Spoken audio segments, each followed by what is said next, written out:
Bonjour, cette semaine nous allons parler de l'Église catholique dans les Alpes de Haute-Provence et du diocèse de Digne, Riez et Sisteron, dont les racines remontent au 4e, 5e siècle. Il y a de magnifiques paysages sur cette terre montagneuse, mais aussi des vallées encaissées qui morcellent le territoire où résident 161 000 habitants. C'est l'un des départements les moins densément peuplés de France, avec à peine plus de 20 habitants par kilomètre carré. Nous retrouvons aujourd'hui son évêque, Monseigneur Jean-Philippe Naud. Merci beaucoup d'être avec nous. Bonsoir. Merci d'avoir accepté notre invitation. Vous avez été ordonné évêque en janvier 2015 au Palais des Congrès de Digne, nommé par le pape François sur ce siège épiscopal quelques mois plus tôt, au mois de novembre 2014. À ce moment-là, vous étiez curé de la cocathédrale de Bourg-en-Bresse dans l'Ain. Vous avez été longtemps aussi recteur du sanctuaire d'Ars dédié au Saint-Curé, Saint-Jean-Marie Vianney. Alors de fait, le curé d'Ars m'a beaucoup marqué. Je suis resté 13 ans recteur du sanctuaire d'Ars, à côté de ce personnage très touchant, très humble, très simple, très profond, qui, à mon avis, nous oblige à aller à l'essentiel, c'est-à-dire à la rencontre avec le Seigneur lui-même. Et de fait, j'ai été beaucoup marqué par ce compagnonnage. J'allais dire, pour moi, c'est un petit peu un grand frère dans le sacerdoce, d'autant plus qu'il est patron non seulement des prêtres de France, mais de tous les curés de l'univers. C'est une belle figure, souvent méconnue, peut-être parfois mal connue, voilà, très touchante et très attachante. Est-ce que ça éclaire votre ministère épiscopal aujourd'hui ? Alors certainement. Non seulement inconsciemment, mais des fois aussi même tout à fait consciemment. Non seulement je le prie souvent, mais je reviens souvent à ses intuitions. Il est arrivé dans un petit village et après la Révolution, dans un petit village qui avait été très marqué difficilement et durement par la Révolution. Et ce qu'il habitait profondément, c'était de faire que chacun puisse rencontrer le Seigneur de multiples façons. On dirait aujourd'hui à travers non seulement les œuvres de miséricorde, mais aussi par la rencontre personnelle avec le Seigneur. Et ce point me touche beaucoup, parce que je pense que c'est une intuition, me semble-t-il, très profonde. C'est-à-dire, quelque part, je n'ai pas d'autre ambition que de permettre que tous les habitants des Alpes de Haute-Provence puissent rencontrer le Seigneur, rencontrer le Seigneur en vérité, puissent vraiment être touchés par cette amitié profonde, par cette proximité, que ça change leur vie profondément, que ça les rende profondément heureux. Alors on va voir justement comment se réfléchit et se mettre en œuvre cette ambition, cette évangélisation, cette vision telle que vous le percevez aujourd'hui, après quelques mois dans les Alpes de Haute-Provence. Je vous propose de commencer notre émission par un reportage autour du grand pèlerinage de toute la province de Marseille. C'était le lundi de Pentecôte. Tous les fidèles se sont retrouvés pour la messe à la basilique Sainte-Marie-Madeleine à Saint-Maximin à la Sainte-Baume. Mais auparavant, il y a eu différents temps en diocèse. Et en l'occurrence, notre journaliste Martin de Lavenne a retrouvé le groupe de pèlerins du diocèse de Digne. Une trentaine de fidèles du diocèse de Digne se sont réunis à Riance, dans le Var, pour un rassemblement provincial de prière pour les vocations. En cette journée consacrée à la prière pour les vocations, je désire exhorter tous les fidèles à prendre leurs responsabilités dans le souci et le discernement des vocations. Une façon également de faire la connaissance des 6 séminaristes du diocèse de Digne. Le Seigneur, dans cette année de la miséricorde, il me donne ce cadeau de devenir diacre. C'est parce qu'il m'aime. Et pour moi, c'est un cadeau, vraiment. Les pèlerins venant de toute la province se sont ensuite retrouvés à Saint-Maximin, la Sainte-Baume. Et nous disons bonjour au diocèse de Digne qui vient d'arriver sur le lieu. Bienvenue à tous. Un moment de joie et de partage pour plus d'1 millier de pèlerins. Parce que c'est la foi qui nous rassemble. Et aujourd'hui, c'est quelque chose de spécial parce qu'on s'est rassemblés, c'est pour prier pour les vocations sacerdotales. Vint ensuite la conférence du père Nicolas Buté qui fit résonner son amour de l'Eucharistie dans cette basilique. Donner Dieu par ce que l'Église nous confie de plus grand, les sacrements, et notamment l'Eucharistie, sacrement du pèlerinage de l'homme sur la terre, et la confession, sacrement de la guérison.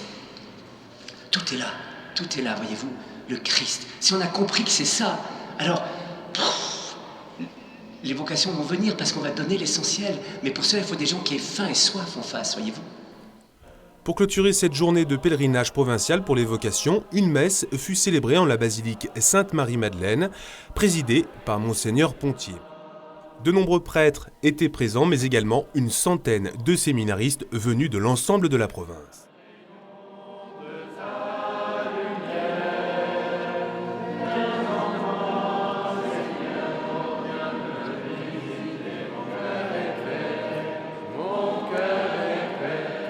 Cette journée fut également une journée d'action de grâce pour les vocations permises par le Seigneur, 167 dans la province de Marseille, et de prier également pour que de nouveaux jeunes reçoivent à leur tour cet appel, comme Freddy il y a 20 ans. Prions pour que notre Église ne manque jamais de prêtres. Nous prions pour les vocations sacerdotales.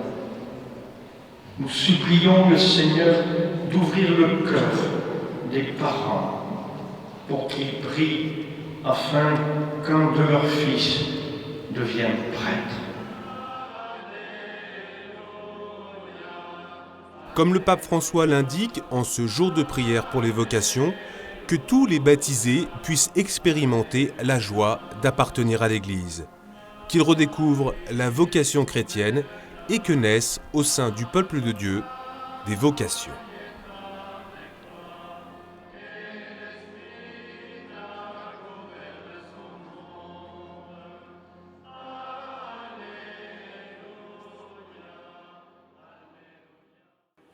Voilà, 27 prêtres pour vous dans votre diocèse de Digne sont actuellement en activité.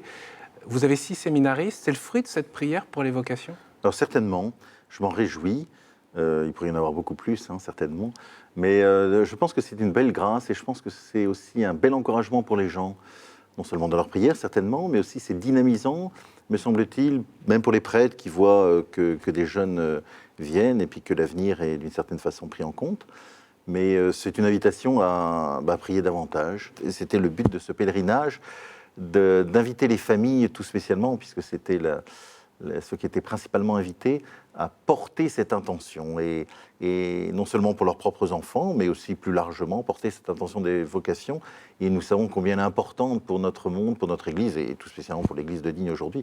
Même si nous avons la chance d'avoir quelques séminaristes, voilà, c'est au contraire une invitation à grandir dans l'intercession et dans la prière, et à porter cette intention vraiment de tout notre cœur. Et je crois que de temps en temps, de porter cette intention très, j'allais dire vigoureusement, ou avec foi, mais pas avec foi et avec joie comme une... voilà, on parlait tout à l'heure du curé d'Ars, cette belle figure du Saint-Curé nous montre que le prêtre, comme c'est lui qui aimait bien dire cette formule, le prêtre est là pour donner les hommes à Dieu, donner Dieu aux hommes. Je pense que c'est très juste. Voilà, humblement, malgré ses pauvretés, malgré son histoire, tout ça, il a une place particulière où il touche du doigt cette joie profonde de se savoir aimer de Dieu. Et il ne peut pas garder ce trésor pour lui, il essaye de le transmettre. C'est ce que j'essaye de faire, c'est ce que je pense tous les prêtres essayent de faire. Et je pense que de toucher du doigt la présence de séminaristes, de les rencontrer, ça motive, mais au sens de la foi, quoi. Ça fortifie la foi. Alors concrètement, Monseigneur, vous êtes arrivé ordonné donc, en janvier 2015. Quel regard vous portez sur les réalités de ce diocèse de Digne, y compris aussi de toutes ces personnes, de tous ces états de vie qui vivent sur votre diocèse? Alors, un regard très admiratif pour beaucoup de choses qui se font. Voilà. C'est une région que je ne connaissais pas du tout, c'est une région très belle, où non seulement vous parliez tout à l'heure des paysages, mais c'est une région magnifique. Et entre, vous voyez, les gorges du Verdon, Serponçon, le Luberon, la vallée de la Durance, voilà, c'est une région très très belle, et avec des gens très chaleureux, dans un milieu très rural, et un milieu très rural qui personnellement m'est cher, souvent où les gens sont peut-être plus vrais, et donc je m'en réjouis. Voilà, plus vrai. Et vous voyez, je pense que l'encyclique du Saint-Père, Laudato Si, il y a un écho très particulier parce que la beauté de la création, quelque part, nous invite à reconnaître le Créateur.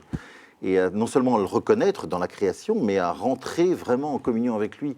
Et donc, moi, il me semble que même cette beauté qu'on partage, et je voyage beaucoup, je circule beaucoup dans le diocèse, et où que j'aille, c'est beau, d'une certaine façon. Et non seulement ça me réjouit, des fois je m'arrête et je suis émerveillé par ce que je vois, mais je pense que ça invite chacun voilà, à reconnaître son Créateur. Mais pas, voyez, dans une reconnaissance extérieure, dans une vraie relation d'amitié profonde, une relation de réciprocité avec lui, qui doit nous émerveiller. Et vous voyez, on parlait de l'évangélisation, je pense que l'évangélisation aussi dans le diocèse de Digne doit s'appuyer sur cette beauté extérieure. Monseigneur, vous avez souhaité créer un conseil diocésain pour l'évangélisation. Je vous propose qu'on en parle, et tout d'abord en écoutant Pascale Poc, elle est membre de ce conseil diocésain pour l'évangélisation. Elle nous éclaire sur la finalité de ce conseil. Il se trouve que Pascale Poc est également membre de la communauté de l'Emmanuel.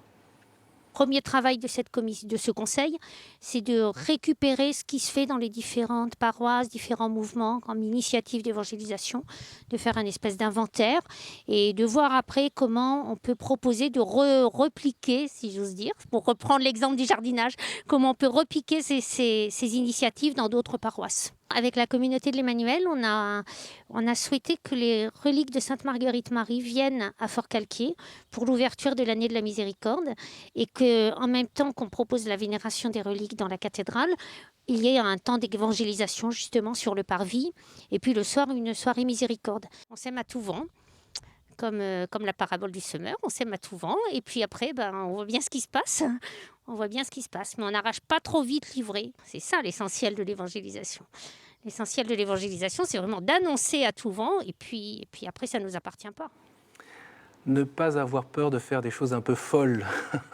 On peut retenir cette phrase de Pascale. Alors, tout à fait, je pense que c'était un petit peu la raison de... c'est pas que la raison de ce conseil. Ce conseil, c'était de dire l'évangélisation appartient à notre vocation chrétienne. Voilà, aller de toutes les nations, faites des disciples, nous dit le Seigneur.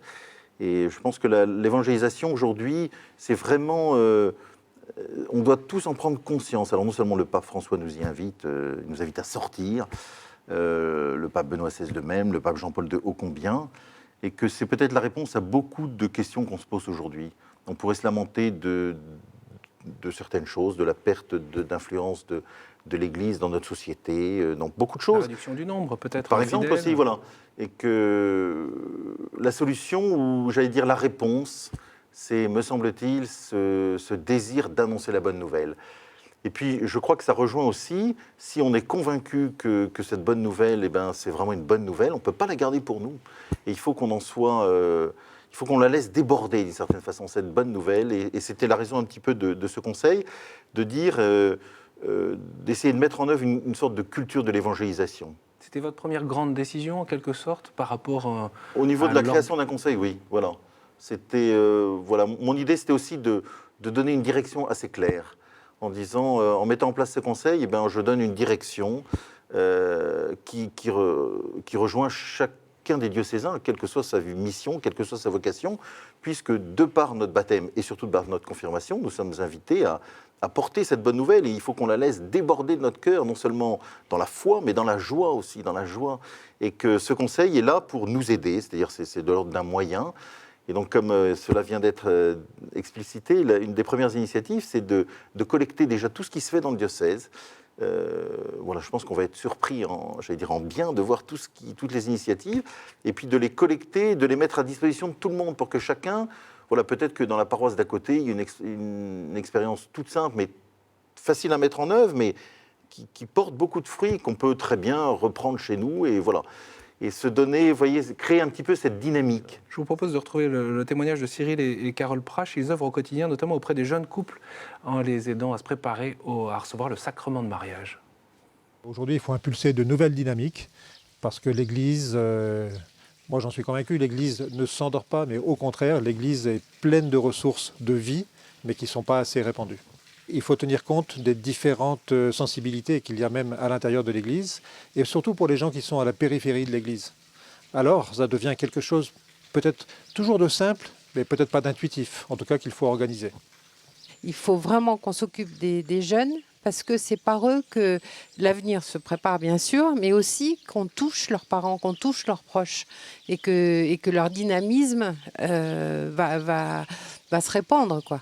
En tant que responsable de la préparation au mariage, on a aussi un rôle à jouer autant auprès de nos équipiers que de tous les fiancés qu'on peut rencontrer. Alors maintenant, plus tard, c'est là aussi un vivier de gens qui sont prêts à être touchés, parce que ce temps de fiançailles et de préparation est un temps privilégié où on peut les approcher et leur faire toucher vraiment ce qu'est le Christ et ce qu'il peut nous apporter.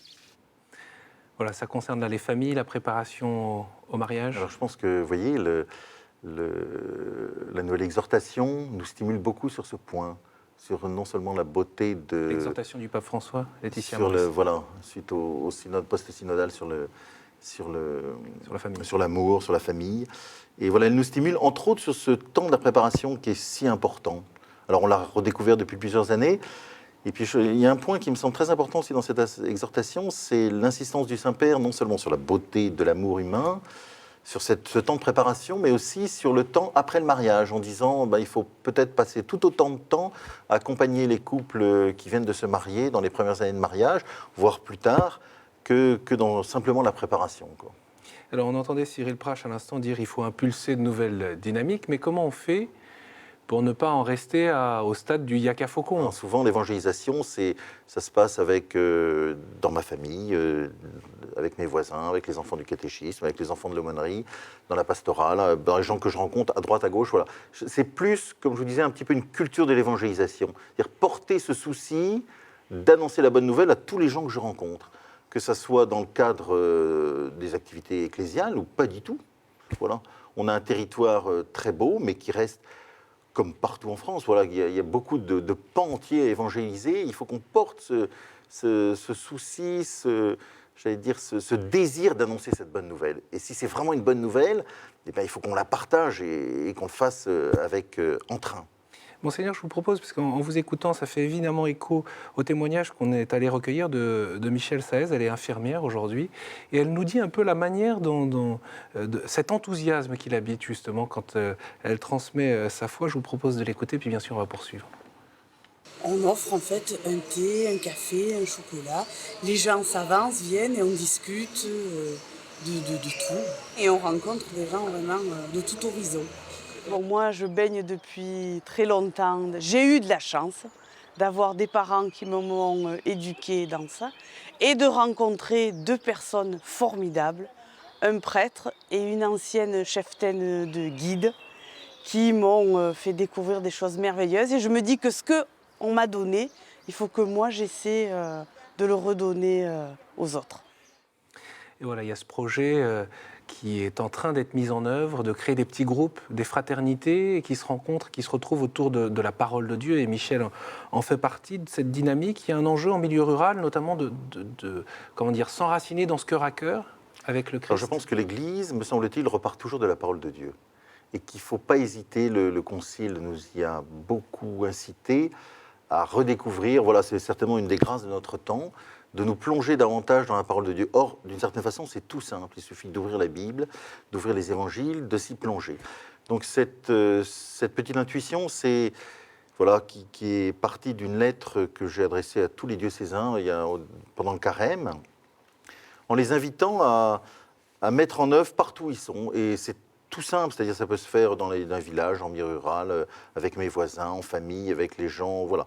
Autour de 3 points clé qui est la parole de Dieu. Donc prendre la parole de Dieu, se mettre à l'écoute de la parole de Dieu, la laisser descendre dans mon cœur, la laisser résonner.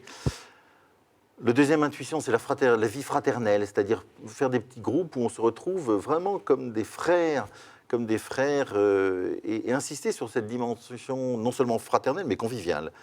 Et le troisième, c'est la place de la prière, c'est-à-dire porter des intentions de prière les uns des autres.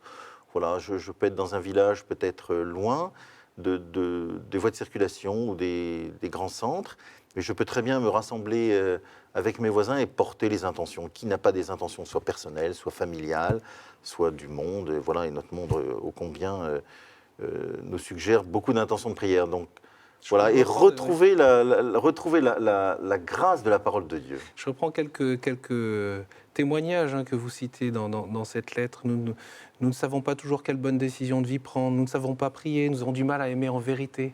Concrètement, ces petits groupes peuvent aider ? Il me semble que oui. Si on partage cette parole de Dieu à plusieurs, si on la laisse résonner entre nous, eh bien on va s'apercevoir mystérieusement qu'elle porte du fruit. Et que parfois, c'est peut-être de là qu'il faut repartir. Vous voyez, de cette familiarité, dans le bon sens du terme, avec Dieu à travers sa parole. À travers la parole, non seulement qu'on écoute le dimanche à la messe, mais aussi de prendre peut-être un évangile du début jusqu'à la fin, et le faire à plusieurs, et c'est toujours possible, quel que soit mon âge, quel que soit mon métier, quelle que soit ma vocation. Voilà, rien ne m'empêche de prendre un petit peu de temps chaque semaine, ou tous les 15 jours, et de partager autour de la parole de Dieu. Il faut avoir l'audace d'ouvrir sa Bible. L'audace d'avoir l'ouvrir, et de se laisser interpeller par une parole de Dieu qui est vraiment une parole, c'est-à-dire Dieu qui vient me parler à moi aujourd'hui, dans la situation dans laquelle je suis aujourd'hui. Un petit mot, Monseigneur, parce que vous avez un projet à ce sujet en tête, ou en tout cas une réflexion autour de la confirmation. Pour quelles raisons ? Rapidement, autour du sacrement de la confirmation, on vient de vivre la fête de la Pentecôte, où beaucoup ont reçu ce sacrement de la confirmation, d'ailleurs quel que soit l'âge, parfois des jeunes et parfois des adultes. Moi, ce qui me désole un peu, c'est que beaucoup de gens ne soient pas confirmés. Or, non seulement c'est un sacrement de l'initiation, donc l'Église considère que elle donne quelque part ce dont on a besoin pour vivre en chrétien. Et que je me souviens d'une parole du cardinal Cotier que j'avais pas mal rencontré quand j'étais étudiant à Rome. Longtemps théologien du pape Jean-Paul II. Voilà, théologien du pape Jean-Paul II, qui disait qu'à son avis, si la foi tombait par pas entier dans notre Europe, c'était parce que beaucoup de gens n'étaient pas confirmés.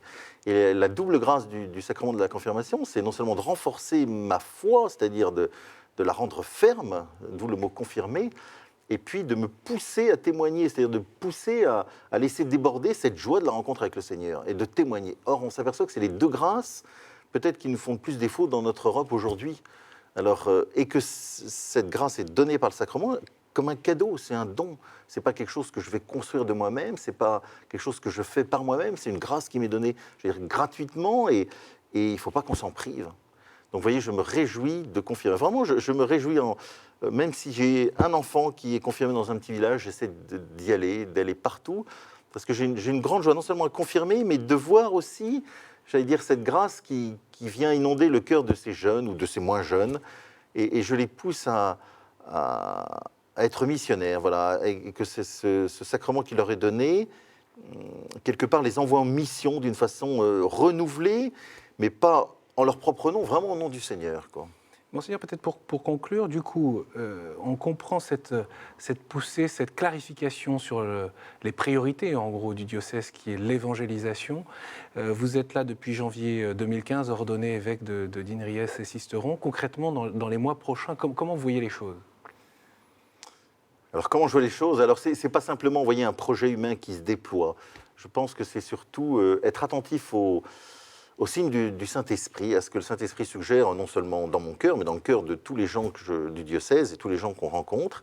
Et vous voyez, c'est un peu une joie, me semble-t-il, d'en être le témoin et d'en être quelque part l'accompagnateur. C'est-à-dire ça peut changer la physionomie de l'Église, concrètement, d'une Église diocésaine ? Alors, me semble-t-il, oui. Parce que, voilà, il suffit de regarder notre histoire de France, on voit que la foi l'a profondément, non seulement marquée, mais habitée, et que ce qui s'est passé dans les siècles passés, pourquoi ça ne se referait pas aujourd'hui ? Ça dépend de quoi ? Ça dépend, je pense, que de l'ouverture de nos cœurs au souffle du Saint-Esprit. Voilà. Et c'est pour ça que on parlait de la confirmation. C'est un lieu, mais c'est vrai pour les sacrements, c'est vrai pour la vie de charité, c'est vrai pour la place de la parole de Dieu. Moi, je crois beaucoup à cet impact, entre guillemets, de la parole de Dieu dans les cœurs pour les tourner vers Dieu. Voilà. Ce qui m'habite profondément, vous voyez, c'est de permettre non seulement aux chrétiens de ce diocèse, mais à tous les habitants, même ceux qui ne connaissent pas le Seigneur, d'avoir cette joie de rencontrer le Seigneur. Jésus nous dit « Je suis le chemin, la vérité et la vie », et profondément ça m'habite, c'est-à-dire le chemin non seulement comme une direction, mais comme le Seigneur qui nous accompagne sur ce chemin, sur cette route. La lumière, la vérité, c'est la lumière qui vient éclairer mon cœur, ma vie, qui vient donner un sens profond à ce que je suis, à ce que je fais. Et puis la vie, c'est la vie éternelle aussi, qui commence ici, mais qui se poursuit pour toujours. On peut finir sur votre devise épiscopale, Fiat voluntas tua. Alors, ta c'est une volonté phrase, soit faite. voilà, c'est une phrase qui m'a beaucoup marqué depuis des années, même avant que je sois prêtre. Faire la volonté du Seigneur, sachant que la volonté du Seigneur, c'est ce qui est bon pour nous. Et la volonté du Seigneur, c'est son amour qui s'exprime pour chacun d'entre nous. Donc si chacun on essaye de discerner et d'accueillir cette volonté, forcément on va grandir dans cette intimité avec Dieu et donc dans cette joie profonde de la rencontre avec le Seigneur. Donc c'est vraiment un souhait, non seulement pour moi, que la volonté du Seigneur se fasse, mais pour chacun des personnes. Voilà. Pour chacun des personnes. Merci beaucoup, Monseigneur No, d'être venu sur ce plateau pour une première émission de la vie des diocèses. Pour suivre l'actualité de votre diocèse, bien sûr, on peut renvoyer au site internet du diocèse de Digne, Riez et Sisteron, ne serait-ce que pour découvrir la nouveauté du site. Et puis, bien sûr, cette émission, vous la retrouvez en intégralité sur le site web de KTO, www.ktotv.com. Merci beaucoup pour votre fidélité et bien sûr, à la semaine prochaine. Merci.